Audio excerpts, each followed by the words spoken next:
Ito yung... Saan yung mic mo? Yun, oh.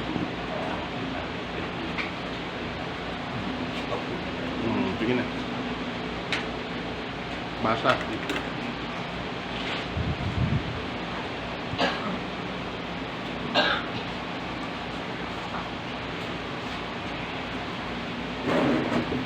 Magandang hapon po sa lahat. Handa na po ba tayo umawit sa ating Panginoon? Amen. Amen. Mas tayo po tayo.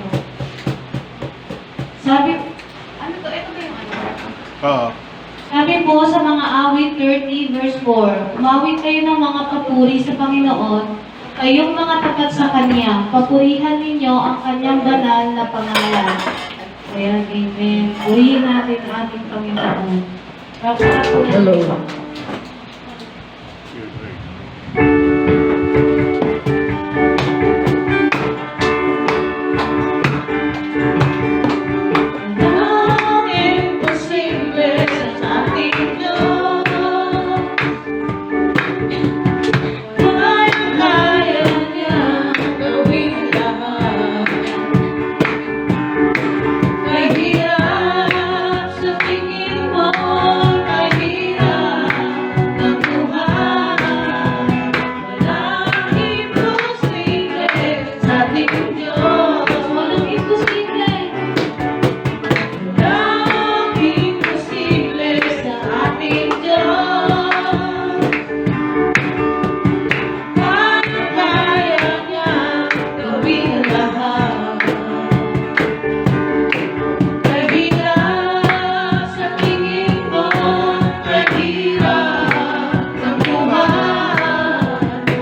Tuloy mo kami lumalapit sa iyo, Panginoon.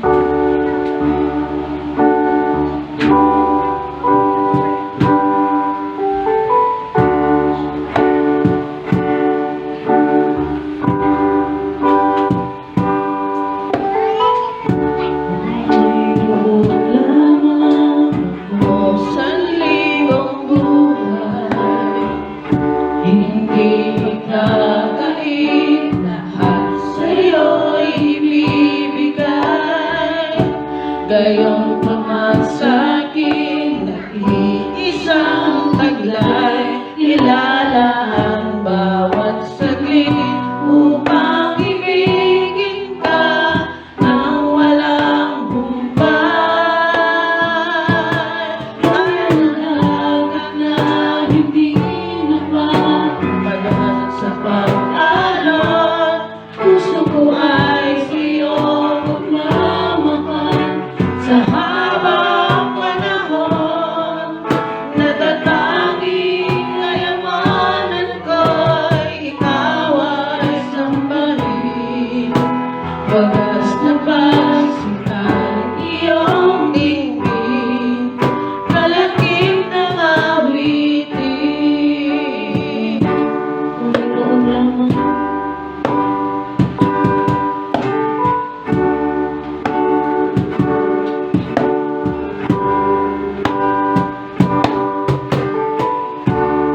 Mayroon lamang akong salibong buhay, hindi pagkakait, lahat sa'yo'y ibibigay. Gayon pa man sa'kin, nag-iisang taglay, ilalaan bawat saglit upang ibigin ka ng walang humpay. Kaya nalagat na hindi napapagal sa pag-alon, puso ko ay sa'yo nagmamahal. Sa habang panahon, natatanging kayamanan ay ikaw ay sambahin. Wagas na pagsintay iyong dinggin, kalakip ng awitin. Sa'yo ay Dagat na hindi napapagal sa pag-alon, puso ko ay sa'yo magmamahal. Sa habang panahon, natatanging kayamanan ko'y ikaw ay sambahin. Wagas na pagsintay iyong dinggin, kalakip ng awitin. Awitin.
larawan. Kadakilaan mo, kulang ang lahat ng tula, kulang maging mga salita upang ihayag ang kabutihan mo. Awitin ko man lahat ng awit sa mundo ay kayang ilarawan. Kadakilaan mo, kulang ang lahat ng tula, kulang maging mga salita upang ihayag ang kabutihan mo. Sabay-sabay tayo, wala kang katulad. Katulad, wala nang mabibig sa'yo. Wala kang katulad, wala nang mapantay sa'yo.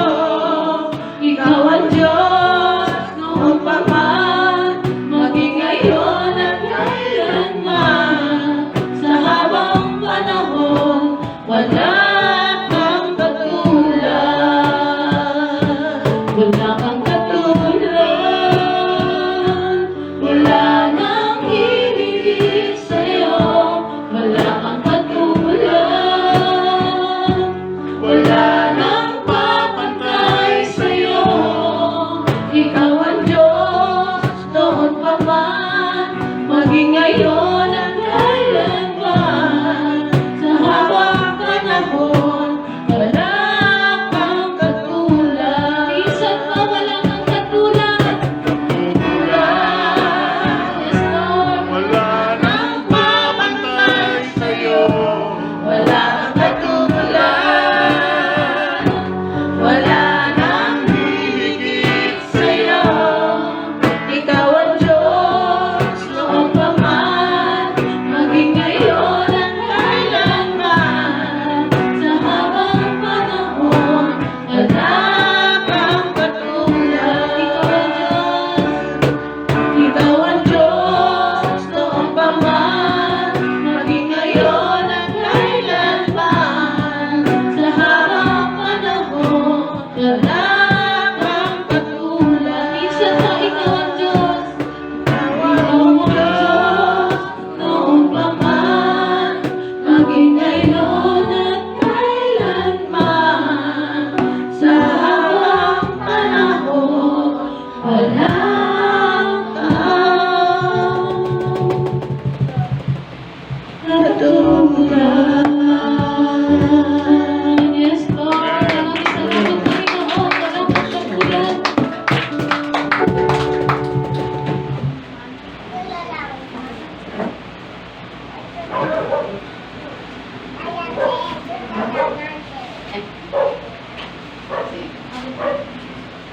Yung sa'yo na lang sana, boss. Mas mahaba yan. Mas mahaba yan sa'yo. Sige po, po ay narami. Dami ng Diyos na mapagpala at naman sa aming lugar. Tunay po, kami po ay nagpapasalamat kung patuloy sa inyong kadahilan, sa inyong kabutihan, pagkat kayo po'y panalo kami ng lugar. Ang aming pagbibigay ng papuri, panalangin, pag-aawit, ito po ay tunay na pagsamba sa inyo. Ang Panginoon, dahil tunay, kayo po ang Diyos ng aming Diyos at Panginoon. Sa pamamagitan po, ng pakikinig ng mga pangyayang salita, na may pagsunod sa ilang natira ng iba. Kaya lahat po kami pagpalain po ninyo, Lord God. Ngayon po ay araw para sa aming, kaming lahat, mga kulang lola, Panginoon, O God, na tunay po, na binibigay po namin sa inyo lahat ng pasasalamat. Bigyan po kami ng bungay na pinagpala hanggang ngayon po. Kaya nandito sa amin talaga ang pakitang pagmamahal niyo sa amin bilang paglilingkod sa aming pamilya, paglilingkod din po sa inyo, Lord God. Pagpalaan niyo po, Pastor Ray, sa kanya po na pagbibigay ng mensahe, nawa ito po'y tumulok sa aming puso't isip sapagkat yung po'y salita. Panginoon, ang dadalhin sa inyo, Lord God. Pagpalaan niyo po yung mga bata, lahat po kami, Lord God, na nagmamahal sa inyo, Panginoon, Lord God. Lahat po kami ay tunay, paglilingkod pa rin po, pagsunod sa ilang at wala na ito. Salamat po sa hapon ito na kayo po ang tinataas at dinadalangin po namin ang dakilang kapangyarihan sa tulong ng banal na Espiritu na po sa amin. Salamat po. Dalangin po namin ito sa matapos na pangalan ni Jesus. Amen.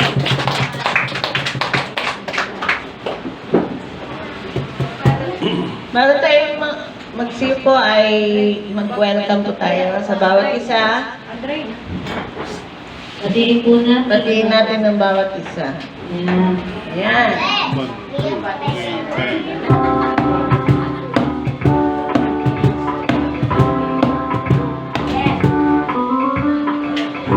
Maligaya at kahangahangan sa ating pagmasig. Ang nagkakaisa at laging sama-sama ng bawat kapatid. Kahit may problema at wala kang pera, di ba nagpasaya? Ganyan niya ang buhay kapag may Jesus, laging may galang sa napakaligaya At kahangahangan sa ating nagbabatian. di nagbibigitan at walang kapuman, kundi nagmamahalan. May sarap magpuri, may sarap umawi sa Diyos nating Ama. Inipon na tayo ng magkalapit upang magkasama-sama. Napakaligaya Napakaligaya at kahanga-hanga sa ating pagmasig. ng nagkakaisa at laging sama-sama ng mga kapatid. Kahit may problema at wala kang pera, di ba ating masaya? Ganyan niya ang buhay pag may Jesus, laging may Kalat Katrina. napakaligaya At kahanga-hanga kung tayong nagbabatian. Di Iingitan at walang nakuhan kundi nagmamahalan. May sarap ang pagpunit, may sarap umawi sa Diyos nating Ama.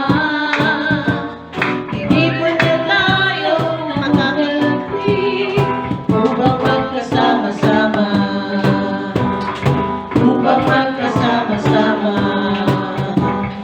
Upang magkasama-sama. Ayan, palakpakan po natin ang ating Panginoon.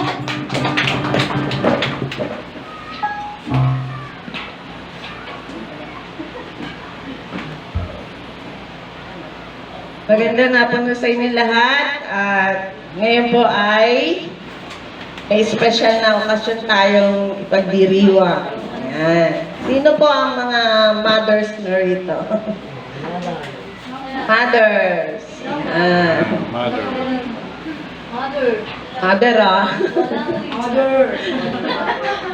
Okay, so medyo panoorin muna natin ang maikling video clip na to para sa ating mga mothers. Sama ko dun. Ay, bayad. Sandali.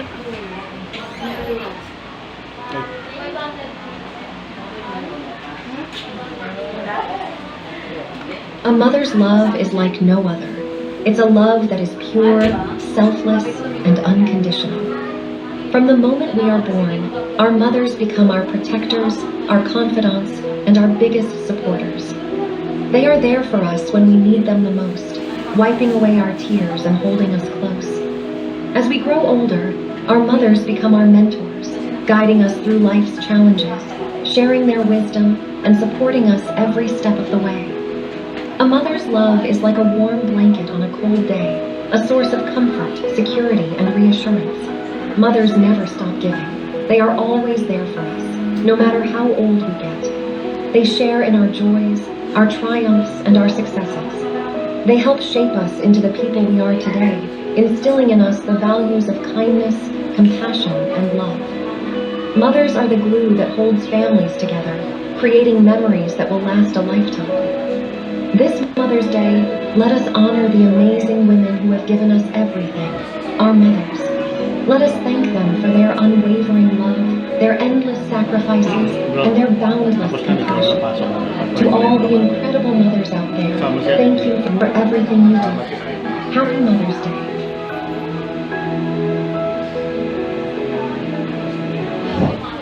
Happy Mother's Day. Happy Mother's Day. Mother's Day po. Mother's Day. Ayun na si Teacher Eddie. Pasok na siya. Hello, like this. Ayun na si Teacher Eddie. Ayun na si Teacher. Kami naman ang maglalaro. May Mother's Day pa po. Sinusundo na po. Pag-try po muna, Sir Edith, kayo po ni mga mother. Nandito na eh. Sinusundo na. Hindi po ako kayo po tayo. Diel. Diel. Nabati natin yun ng Happy Mother's Day. Arawan ng mga takilang nanay. Pray po namin kayo. O Diyos, ang mga kasama niyo, kami po yata sa iyo, Panginoon, ng mga takilang ina na iyong ginamit upang mag-isilang mga takilang ina o Lord, nagbigaya ay ng buhay upang pagkalaki ng mga anak. Takilang ina, Panginoon, na siyang nangangalaga, hindi lamang sa mga anak, kung sa kayo ng mga asawa, Panginoon. At yung mga takilang ina ngayon, ngayon ay lola na, at may mga apo ay nag-aalaga pa rin, Panginoon. Dalangin ang Lord, pagpalain niyo po sila, patuloy po sila bigyan ng kalakasan, bigyan ng kalusugan, isang maging halimbawa, Panginoon, sa mga bitugan, na sila ay maging isang mga takilang ina na malakas ang isip, malakas ang kalooban, higit sa lahat, Lord, may pagkatapos po sa iyo, Panginoon. Alam po natin, Lord, ang mga nanay, Panginoon, ay sila sakripisyo, wala ng bagay, upang sa iyo, ay bibigyan lamang para sa kanyang pamilya. At alam po namin, Lord, ang mga ina, ay may kamo, ikaw maipakita, Panginoon, sa bawat ilan mo, na ikaw ang Diyos na nagmamahal sa kanila. Kaya nga po, Lord, dami din sa iyo, mga nanay, na mayroong karamdaman ngayon, mayroong mga bagay, pangyayari sa buhay, Lord God, Sister Ivory, Panginoon Grace, sasama namin sa panalangin Panginoon sa ito. We pray, Father God, pagkaroon sa mga aksidente at meron siyang sakit sa katawan, Panginoon. We pray, Lord, in Jesus' name. Pagaling niyo po, Panginoon, yung kanyang katawan. Pagaling niyo po, Panginoon, yung kanyang buong naramdaman, Lord. Heal her, Panginoon. Ikaw po, hindi po ba sa ulo niya hanggang sa paa niya, Panginoon, pagaling niyo po siya. Maging yung mga nanay namin na wala rin, Lord, pero meron po naramdaman ng Panginoon. Hindi man physical, Panginoon, spiritual, Panginoon, emotional, nakaramdaman, Panginoon, kaya dami lang, Panginoon, patuloy ko silang gabayan, Panginoon, Panginoon, mag-isa akong ito, Panginoon, sa aming pag-ngaral, ng isang tao sa aming pagkinig ko, Diyos, ito po, Panginoon, hati, ito po na taas, Panginoon. At i-mention mo kami, Panginoon, sa mga kamihan, at ikaw sa aming kasalanan na gawa namin, Panginoon, patawad ko. Ikaw po, nakakalam na ang kasalanan na gawa sa iyo, Panginoon, Jesus, forgive us, and cleanse us, Lord, with God. And we pray, Panginoon, mga mahalap na pagkilos, ang malakas na pagkilos ng Brother Espiritu sa aming pinagkitaan. Isingin mo kami sa mga isipan at puso sa mga salita mo ng marinig. Ikaw ang tinataas namin dito, Panginoon, ikaw ang lalahati, ikaw ang sentro, Panginoon, ang pananampalataya, ikaw ang buhay, ikaw ang aming Panginoon, ikaw ang aming Diyos, na pinagkataon. Kaya ako, Ama, salamat po sa akin ito, sa pangalan po ni Jesus. Amen. Mother's Day.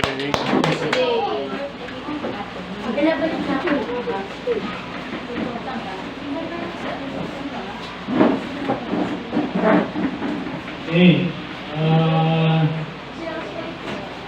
Bago tayo magsimula, may tanong ako.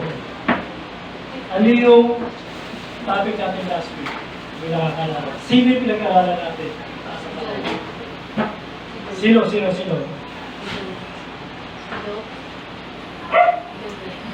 ba? Sino? May nakakalala? Sa mga bata. Sino yung pinag-aaralan natin nakakalala dito? Buhay ni Job. Tama, buhay ni Job. Nakita natin sa buhay ni Job, no, na kung papaalaw ang isang tao takot sa Diyos, tao kumikilala sa Diyos, ay kinikilala ng Diyos sa harapan ng kanyang mga anghel. Pinagmamalaki ng Diyos si Job, hindi lang sa mga anghel niya, maging kay Satanas. At nakita natin ito, bro, kaya mo nga yung chapter 1. Bibilang tayo ng konti review. Pagkakaroon natin ng mga linggo. Diba? Pero isang mayaman, no? Na taga-us, yung pangalan niya ay Job. Sabi ganun sa, sa verse 1, siya ay matuwid, sakdal, matuwid at ang takot sa Diyos at umiwalay sa kasamaan. Yun yung natin karakter ni Job. No? Siya ay isang tao na talagang sa kabila ng kanyang kayamanan, malapit sa Diyos. Sa atin, minsan, yung mga minsan sa tingin natin, malapit sa Diyos sa atin, yung mga taong may hirap. Pero ito, si Job, visionary ng panahon niya. Meron siyang tao sa Diyos. Lumalayo sa kasalanan. Pag meron mga taong gusto siyang mandaya, hindi niya ginagawa. Pag may mayayaman na gusto niyang gawin yung masama, umiiwas siya. Siya sabi niya, hindi dapat yan. Mali yan. So, napakabait na tao niyo, kilala siya. Doon sa lugar na, sabi niya na, siya ang pinakamayaman sa lugar nila, sa east. So, si Job, hindi lang mayaman, kilala ang tao. Pag pinagtanong mo kahit sa kanino siya, kilala niyo po si Job. Si Job, yung mabait na tao, mayaman, tao mabait, siya, makajos siya. Yun ang pagkakilala kay Job. Pero hindi alam ni Job, na ito palang si Satan, no? Meron plano sa kanya. Kaya minsan naisip natin, bakit yung mga tao mabubuti, nagkakaroon ng mga pangit na karanasan? Samantala yung minsan yung mga pasamang tao, maganda yung karanasan, parang palis ka, gano'n. Sasagutin natin yung tanong na yan, siguro sa mga sunod ng pagkakataon. Pero nakita natin dito, hindi lang mayaman si Job, siya ay banal, makatao, makajos siya, at pa, sa tuwid siya, at lagi niyong pinagmamalaki ang Diyos. Never niya nakaligtaan sa buhay niya, mula umaga hanggang sa pagtulog niya, lagi niya sinasabing meron Diyos, mahal niya ang Diyos, at nakikita niyo ito sa kanyang buhay. So, hindi nga niya alam ni Diyos, ni Job, na, sige bro, taas ng konti. Sa verse 6, ayan na, di ba? Si Satan, medyo may request kay Lord, sabi niya, kaya lang naman sumasamba sa Diyos kasi si Job kasi pinayayaman mo siya eh. Hindi ko siya maggalaw kasi merong bakot. Ayaw ko galawin ko si Job. Pero ano sabi ni Satan kay Job, ng Diablo, kay Lord, subukan mo na kunin yung mga bagay na mahalaga sa kanya. Sigurado susuntayin ka niya ang harapan. So yun ang kaisipan ni Satanas. Pero nakita natin, ang Diyos may tiwala kay Job. No? Kaya sabi niya kay Satan, sige, gawin mo. Kaya sabi niya sa verse 8, diba? Nakita mo si Job? Sabi niya, okay siya. Kilala niya ako, may tapos sa akin, may muli sa kasamaan. Taas pa bro. Yun na. Sabi niya sa taas, subukan mo nga siya. Testingin mo nga, talagang mahal ka ni Job, kung talagang kilala ka niya. Pag kinuha mo lahat ang meron siya sigurado, sabi niya walang Diyos. At ano nangyari kay Job? Una, wala yung kanyang mga ari-arian. Lahat ng ari-arian niya namatay. Yung mga tauhan niya, ang dami-dami, patay lahat sa kanyang tira. At ang huli, di ba, pati yung kanyang mga anak. Sa isang araw lang yan, ha? Sino rito nakaranas ng ganito? Meron na ba? Wala pa, di ba? Isang mahal lang sa buhay natin, kung apat na anak natin o 5, mawala lang isa, ang sakit na sa atin. Diba? Para sabihin pa natin sa Diyos, Lord, dapat ako na lang kasi anak ko. Diba? Pero ito hindi. Lahat. Nawala kay Job sa loob ng araw. Masakit, diba? Pero pinatunayan ni Job sa Diyos. Sige bro, pass ko. Pinatunayan ni Job sa Diyos, sabi niya, sinabi niya, hubad akong lumabas sa bahay bata ng nakita, at hubad na babalik ako roon. Ang Panginoon ang nagbigay, ang Panginoon ang nagalis. Ano sunod niya? Purihin ang pangalan ng Panginoon. Ang hirap niya. Diba? Ang tao na walang relasyon sa Diyos, sigurado, kung sa kanya nangyari ito, susumpain na ang Diyos. Asan ka, Lord? Ba't ganyan ka? Bakit kinuha mo sa akin lahat? Diba? Bakit ang babait naman ako, bakit tinagyan mo sa akin lahat? Ano ba ginawa kong mali? Ano ba nagawa kong masama? Bakit ginawa mo sa akin ito? Pero si Job, aminado siya. Lahat ng meron siya, lahat ng kayamanan niya, lahat ng bagay, maging yung buhay niya, alam niya ang isang may-ari ang Diyos. Alam ni Job na may karapatan ng Diyos na kunin ang lahat sa kanya. Kaya tayo minsan, iisip natin, minsan may mga bata dyan, di ba ako mamatay? Madami ko pang pangarap. Mahaba pa buhay ko. Ito, isang iglap. Pag ginusto ng Diyos, magagawa tayo? Wala. Katunayan, pinagtutunayan naman ang nabasa natin sa pagkaroon natin na ang Diyos ang may-ari ng buhay natin. Na ang Diyos ang may-ari ng lahat. Wala tayong gagawin. Kaya hindi tayo pwede magmalaki na, kayamanan ko yan, pera ko yan, akin yan, akin yun. Ito kada ako ng buong tao. Lahat yan pinagkatiwala lang sa atin ng Diyos. Katiwala lang tayo at iiwan natin lahat yan. Si Job nga nagsabi ako sa karanasan niya, hindi na ako. Siguro kung sa ating mangyari ito, medyo sanay pa tayo kasi dahil sa hirap eh. Pero si Job, matuwid na nga sa Diyos, okay na nga, walang bagay ang ginagawang masama, malang isang samaan, nangyari ko sa kanya to. May karapat ang magtanong si Job, di ba? Pero hindi niya muna ginawa dito. Sabi niya, purihin ang pangalan ng Panginoon. Dapat tayo ganun. Buto tayo sa Panginoon. Dapat ngayon pa lang, alam natin ang Diyos ang Panginoon natin. Meron Diyos. Dapat kaya natin tanggapin. Ano man ang mangyayari sa buhay natin ngayon, mabuti o masama, ang Diyos pa rin ang pagkakulit. Kaya natin sa pagkakulit yun. Wala na sa akin. Hulihin ka pa rin kasi alam mo na nangyayari sa atin. Ibig sabihin, walang pangyayari sa buhay natin na hindi na ng Diyos. Lahat ang nangyayari sa atin, mabuti o masama, alam ng Diyos. At dapat pagkatiwala natin lahat sa Panginoon. Huwag tayo magtiwala sa sarili natin. Diba? Ang Diyos ang may-ari. Dapat araw-araw inilagay natin sa isip natin. Wala tayong trabaho, walang trabaho sa awa natin. May pagkano ang Diyos. Bakit inalam ng Lord yun? Kasi may pagkano ang Diyos. Diba? Bakit nagkasakit yung sa ating na-aksidente? Si Sister Ivory, na-testing na agad, diba? Nadulas siya, naglalaban, nadulas, nagkaroon ng konting sakit ng katawan, nagtubog pa yung gulo. Pero sabi ka niya, sige nga, tingnan natin, pag nadulas yan, nasampay na pa rin yan. Pero hindi naging dahilan yun sa kapatid natin. Marami pa tayong daranas sa mga pagsubok, problema sa buhay natin, pero dapat lagi natin sabihin na ulit na pangalan ng Panginoon sa lahat ng nangyayari sa buhay ko. Wala tayong karapatan na magalit sa Diyos. Wala tayong karapatan sumbatan ng Diyos dahil siya ang may-ari ng lahat. Ayun mo pero tumuli ako sa inyo. So, nung napagtawag sa inyo ng ramen ko, di ba, yung nagkaroon lang ng trabaho, tapos nagkaroon lang ng trabaho, sa isang kumpanya na harap lang pala, Toyota Pasunta mo. So, nandun siya sa maraming kumpanya, top 1,000 taxpayer na Makati. So, maraming kumpanya siya, mayroon siyang 37 na company. Hindi na pasukan ko. Kaya sabi ko doon, meron tayong ko lang, pwede talaga, may plano ka sa atin. So, sa maraming kumpanya, nakapasok kayo sa mga, kasi siguro yung maraming kumpanya, isa sa requirements, medical.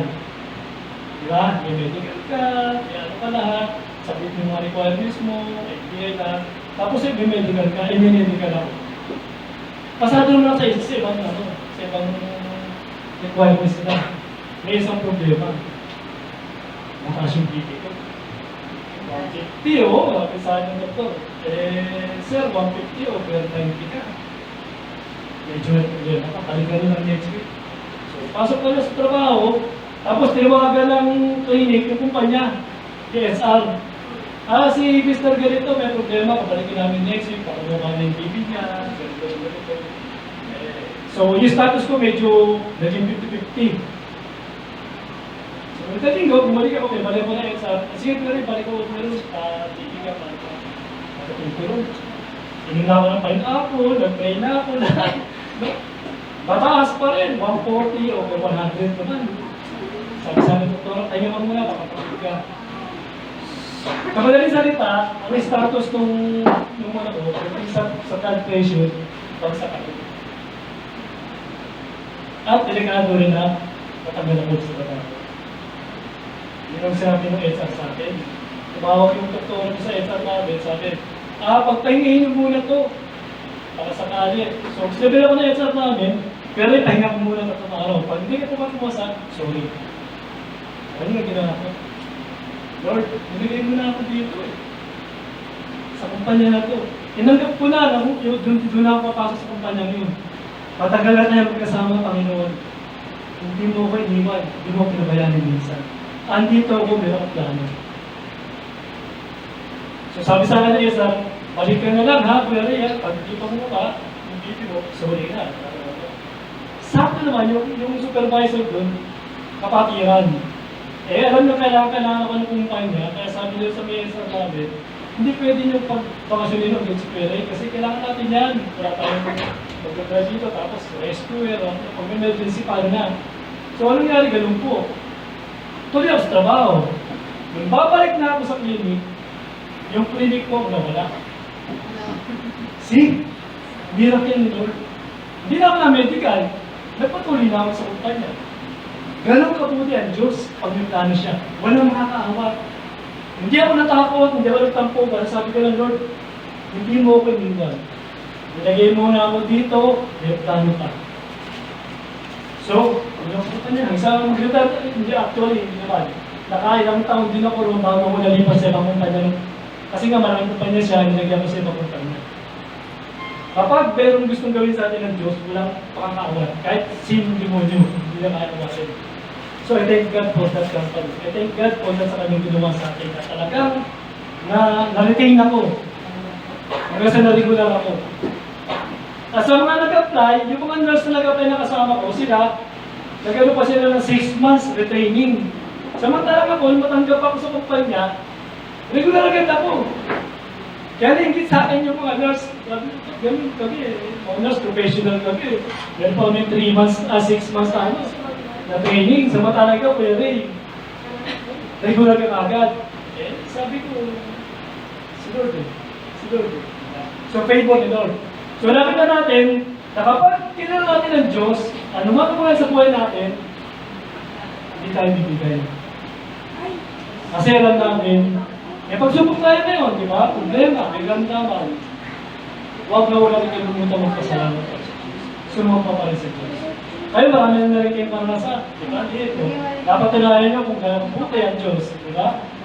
Minsan may mga problemang bibitaw na tayo, pero si Lord palibasa, hawak tayo, bumitaw mo tayo, hawak tayo ng Diyos.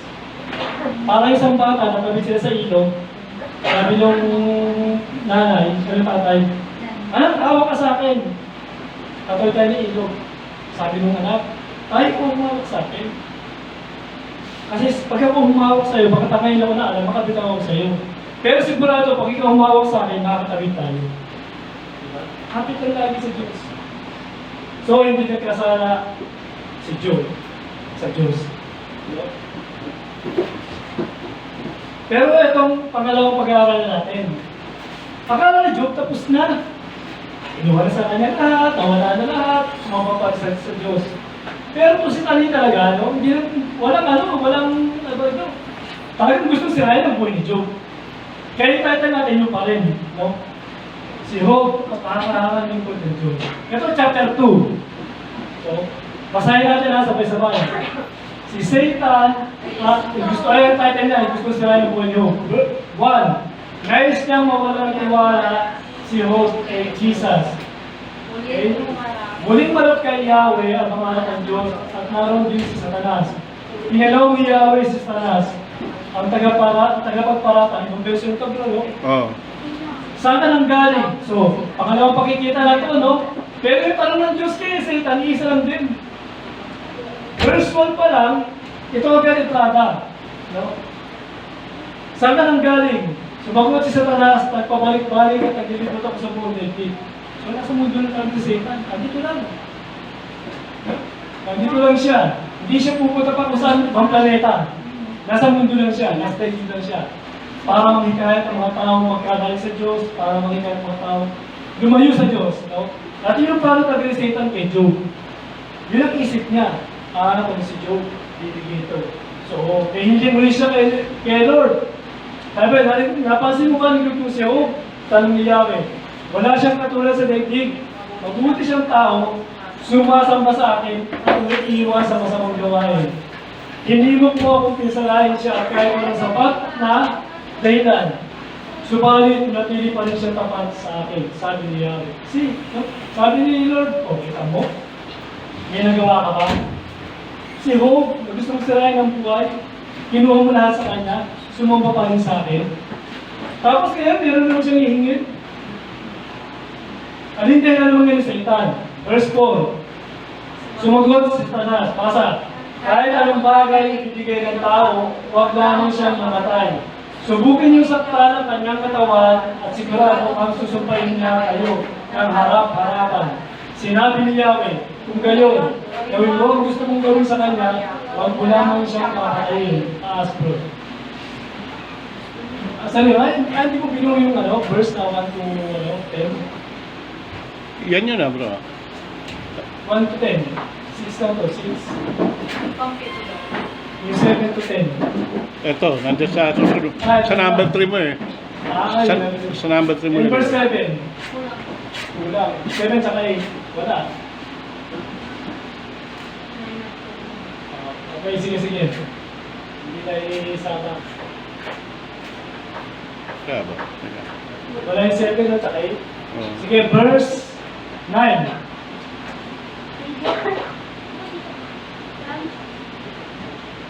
Ano yun? Ito. Yan. Ito na, di so...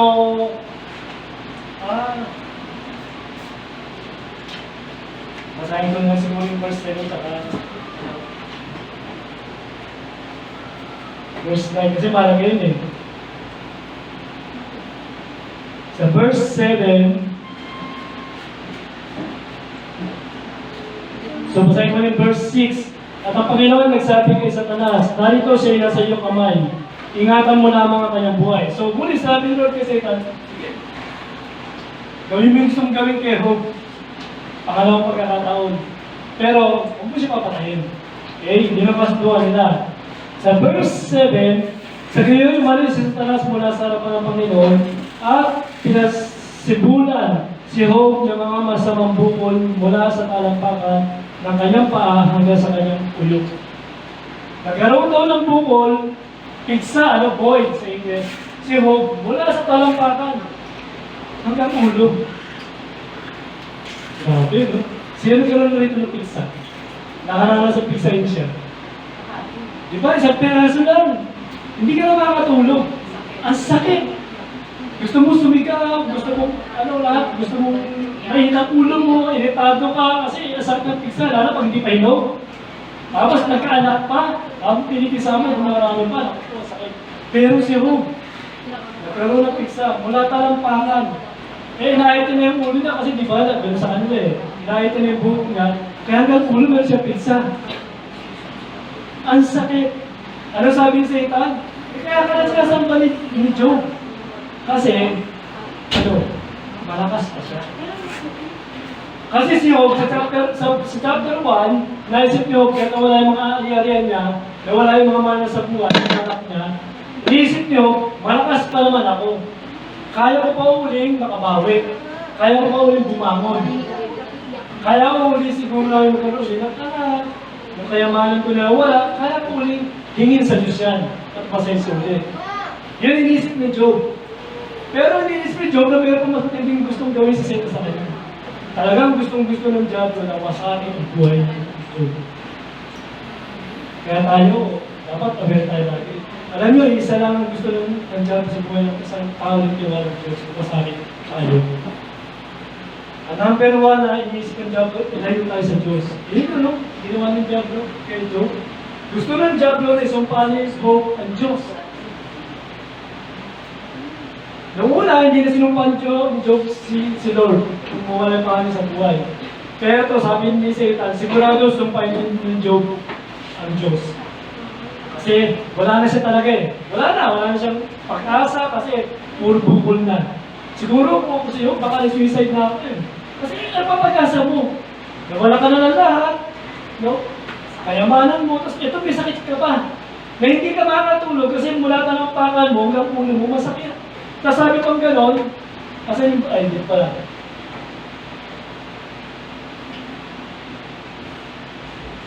At kumuha siya, ayun, nagkaroon siya ng bukol, at kumuha siya ng isang bibinga ng palayok. Bibinga, sabi nung piraso ng palayok, sabi ng gano'n, upang ipangkayod ng langit at siya'y naupo sa mga abo. Na magkagayon sinabi, ay meron na yan dyan. So makita natin, kumuha siya ng ng isang banga na basag, pinakakain doon sa pizza. Kaya ang baho ng nana, di ba? Pero siya, nakaupo siya, puro bukol, kinakain yung pizza niya. Ano sinabi ng asawa niya sa kanya? Sige bro, pakita yung verse 9. Yan. Basahin natin. Sinabi ng kanyang asawa, "Bakit hindi ka pa ba maumit? Sumpain mo ang Diyos at nang mamatay ka na." Sagot ni Job, "Hindi mo naiintindihan ang iyong sinasabi. Pagkapahala ng tanggapin mo sa Diyos, hindi ba natin matanggapin kung bigyan niya tayo ng pagdurusa? Sa kabila ng kanyang paghihirap, hindi nagsalita si Job nagkakaroon sa Diyos."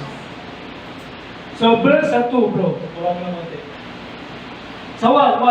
Tara. Yan. Si Satan gusto sirain ang buhay Job. Talagang walang Lord. Hindi tumitigil talaga si Satan. Hanggang hindi lumalayo yung taong gusto niya lumayo sa Diyos.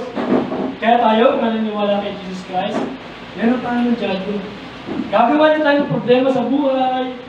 Minsan problemang financial. Minsan problema sa pamilya. Diba? Yung mga asawa natin, minsan magulong mo, yung asawa ng mga anak natin, ganito, kakasalsaan, para lumayo tayo sa Diyos. Yan ang tawag ng Satan. To steal, to destroy, and to kill. Yan yung ginagawa ng Satan sa mga taong sumusunod sa Panginoon. Sa mga taong mayroong pagkakakilala sa Diyos. Kaya dapat lagi tayo aware. Lagi tayo nagpe-pray. Lord, yung mga anak ko, ilagay mo sa bisyo. Kasi yan ang gusto ko yung sa kataan. Lord, yung mga anak ko, ilagay mo po sa lahat ng uri ng barkada na masama. Dapat ginagawa natin yan. Yan sa mga anak ko. Di ba tayo dahil sa pag-pray natin? Lord, yung asawa ko, ilayo mo sa lahat ng uri ng aksidente. Diba? Kung pa naman, Lord, baka may matak na babae, ilayo mo sa babae. Diba? Kasi maraming pamilya nasisira ngayon dahil, diba? Kaya sa mga babae, diba? So, ipag-pray natin. Makapangyarihan ng Diyos. Tandaan natin yan. May problema man, may pagsubok, no? Tandaan natin. Higit na makapangyarihan ng Diyos sa problema natin. Yan ang nangyari kay Job. Tiwala pa rin sa Diyos. Pero sumunod, no? Si Satan talagang hindi na titigilan.